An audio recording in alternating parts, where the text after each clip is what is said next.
आणि 6 वाजेपासून कार्यक्रम सुरू देखील झालेला होता। परंतु निखिल वागळे इथं कार्यक्रमाला येणार होते, त्यांना काही विरोध होता, त्यांना आम्ही कम्युनिकेट केलेलं होतं।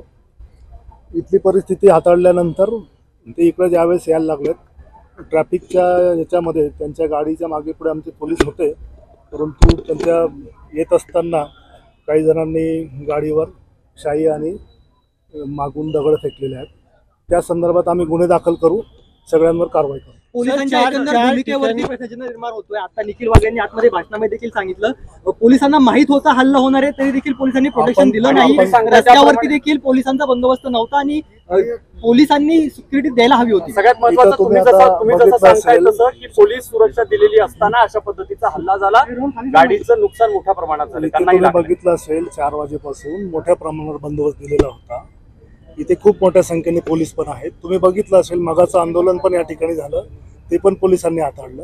अमृत नोनी आर्थो प्लस ये एक प्रूवन फॉर्मूला, इसमें मौजूद नोनी फल के गुण और आयुर्वेदिक जड़ी बूटियां शरीर को जरूरी पोषक तत्व देने के साथ साथ हड्डियों और जोड़ों के घिसने, उनमें होने वाले सूजन और दर्द को रोकने में मदद करता है। दर्द मुक्त जीवन के लिए अमृत नोनी आर्थो प्लस।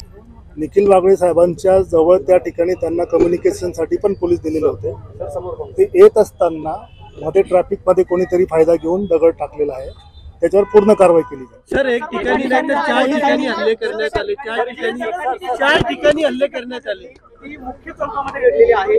मुख्य चौकामध्ये पोलीस नसतात का किंवा ट्रॅफिकचे कर्मचारी असतील, त्यांना सगळा एवढा जमाव जमतोय। एक मिनिट म्हणजे एखाद्या गल्लीमध्ये घटना घडली असती पोलिसांचा बंदोबस्त। खंडोजी बाबा चौक हा मुख्य चौक आहे, एवढी मोठी रहदारी असते, पोलीस बंदोबस्त सुद्धा त्या चौकात। त्या ठिकाणी आपण सीसीटीव्ही मध्ये बघून जे कोणी दिसतील त्यांच्यावर कडक कारवाई करू। जे व्हिडिओ आता समोर आले, जे व्हिडिओ आता समोर येत आहेत हल्ल्याच्या वेळेचे, त्यांच्यावर दगडफेक होताना मोजके 2-3 पोलीस दिसत आहेत, हातावर बोट मोजणे इतके पोलीस पाहायला मिळत आहेत। इतका मोठा बंदोबस्त तुमचा होता तुम्ही सांगताय, तर एवढा मोठा हल्ला कसा झाला?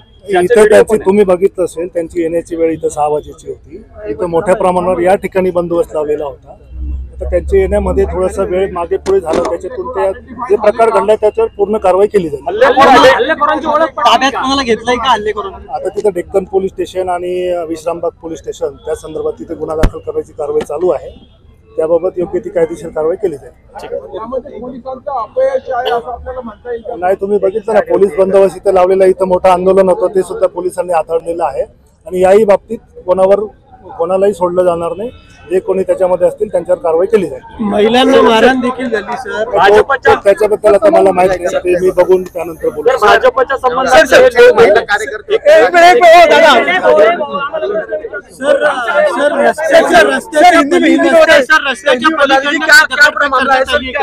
रस्त्याच्या पलीकडनं काही दगडफेक करण्यात आली का?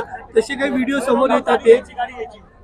त्या ठिकाणी जे रस्त्यावर प्रकार झाला त्या संदर्भात आपण आता सीसीटीव्ही बघून कारवाई करतो आहोत। या ठिकाणी मोठ्या प्रमाणात बंदोबस्त लावलेला होता।